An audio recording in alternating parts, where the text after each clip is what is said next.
Long, long ago, in a quiet village nestled between dusty plains and whispering forests, lived a poor couple named Eze and Amaka. They were humble, kind-hearted, and loved each other dearly. But love, as warm as it is, cannot fill empty stomachs or pay the debt owed to impatient creditors.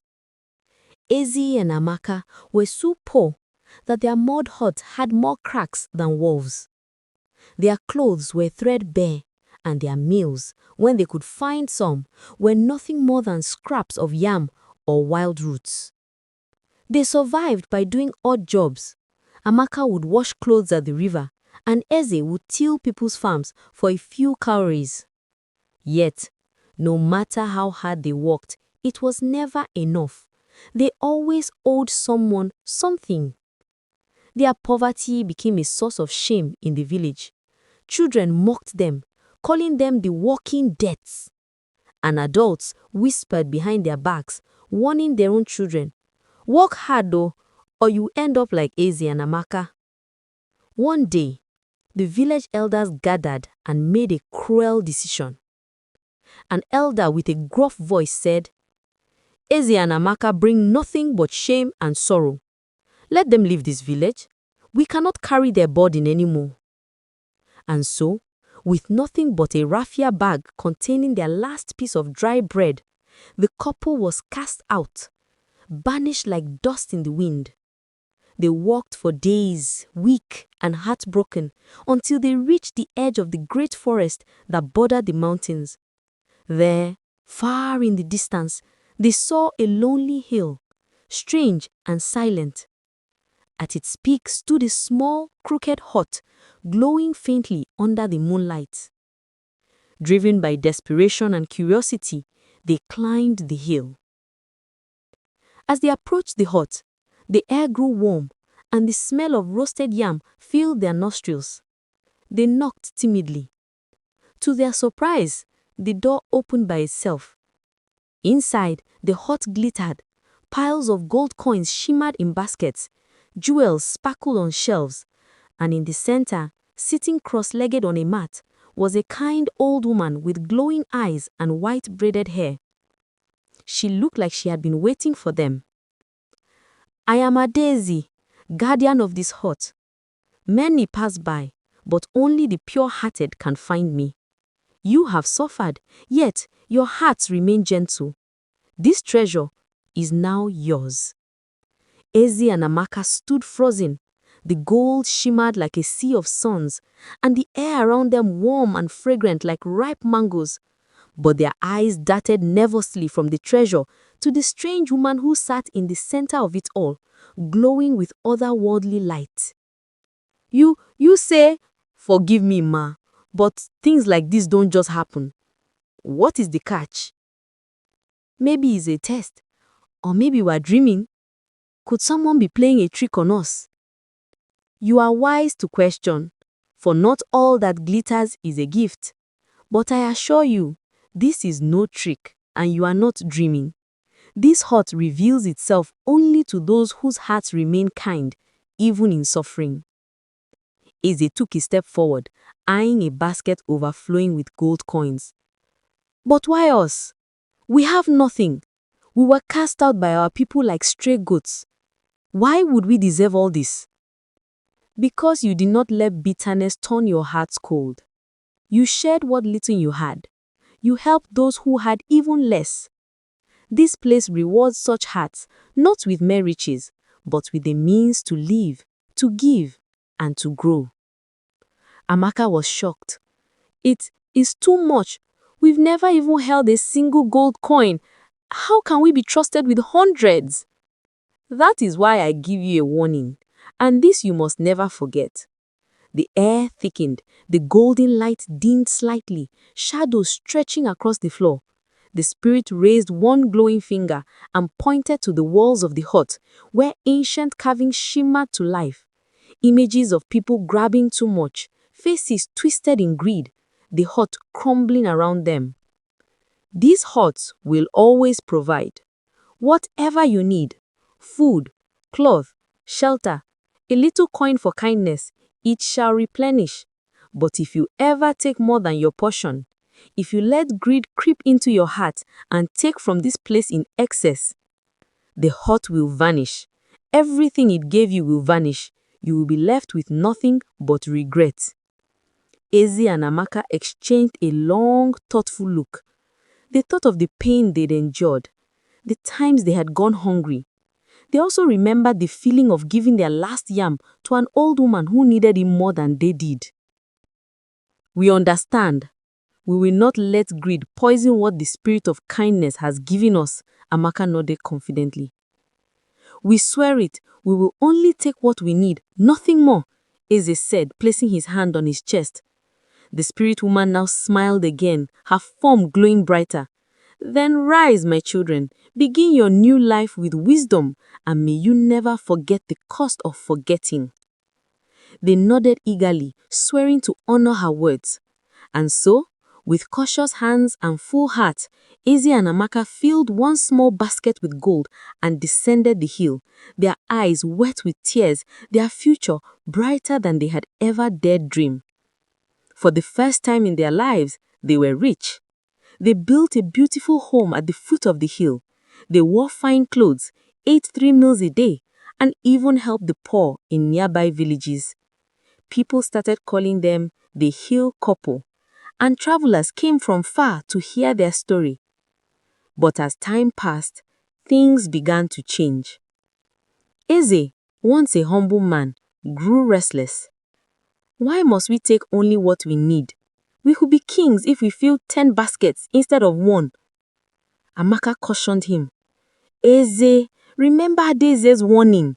This heart gives with love, but greed will break it.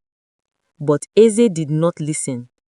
One morning, while Amaka was away visiting a sick neighbor, Eze climbed the hill alone. He brought with him 3 large sacks. His eyes gleamed as he looked at the gold piled before him. Just a little extra. What harm can it do? He filled all 3 sacks until they were bursting. As he stepped out of the hut, a strange stillness fell over the hill. The sky darkened. Eze turned around and gasped. The hut began to tremble. The gold inside turned to ash. The walls cracked. From the broken earth, Adaeze arose again, her glowing eyes now stormy. You have broken the vow. You let greed consume you. What was freely given has now been taken. The hut vanished into a puff of smoke. The sacks in Eze's hands turned to dust. The hill turned cold and lifeless. Eze ran back to their home, but the beautiful house they built was crumbling.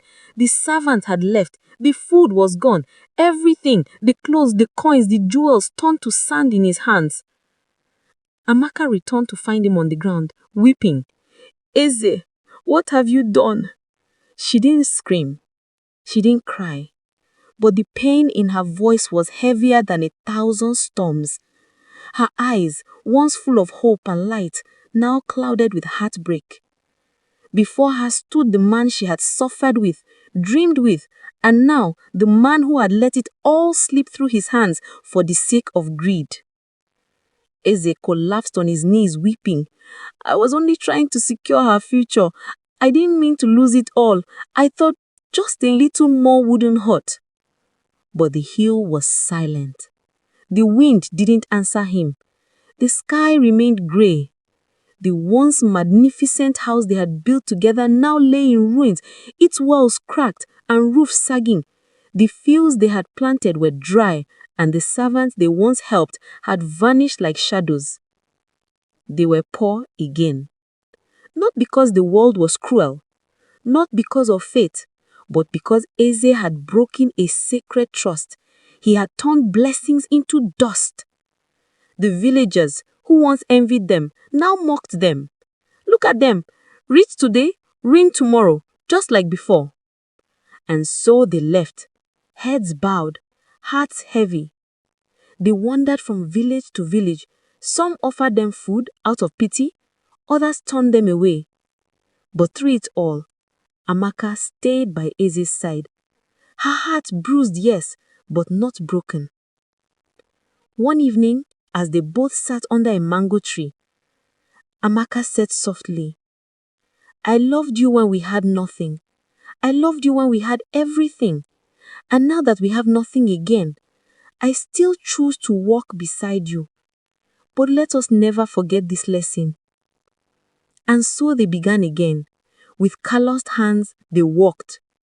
Eze carved wooden stools and spoons to sell in nearby markets. Amaka began weaving baskets, her fingers swift and skillful. Their backs ached, but their spirits found peace in honest labor. They never again sought riches. They lived simply, humbly, planting what they could and sharing what they had. And slowly, a new kind of wealth grew between them. Trust, forgiveness, wisdom. Years passed. And on quiet nights, when the stars were bold and the moon hung low, they would sit outside their modest hut, staring at the distant hill where it all began. Sometimes a faint glow will rise from the top, soft and flickering like a dying flame or the last spark of a dream. Amaka would smile brightly. "Do you see it, Eze? The hut, it remembers us." Eze would reply, eyes misty, "It does, and I remember her warning every day." And so ends the tale of Eze and Amaka, not with riches or ruin, but with redemption. For it is better to have little with peace than to have much and lose it all to greed. And when the wind whispers through the trees on that lonely hill, some say the spirit of Adaeze still watches, guarding her treasures, waiting for the next soul to prove themselves worthy or not. And so, dear listener, let this story stay with you. Wealth without wisdom is like water in a broken pot. It slips away, leaving you with nothing but thirst. Take only what you need and guard your heart from greed, for even the kindest spirit will not abide a greedy soul. If you enjoy this tale, don't forget to subscribe, like, and turn on notifications so you never miss another story from African Tales by B. Until next time, stay wise. My child, you see now? Wealth is sweet, yes, but without sense, it's like pouring palm wine into a basket. It will all leak out before you even taste it. So remember, take only what you need. Don't let greed turn your blessings into burdens. Even the kindest spirit will pack her load and vanish if you disrespect her warning. Now, if this story warmed your heart or taught you small wisdom, do your old mama a favor. Subscribe, click that like button, and turn on those notifications, so you won't miss the next tale we have cooking in the pot. Until next time, stay wise and stay humble.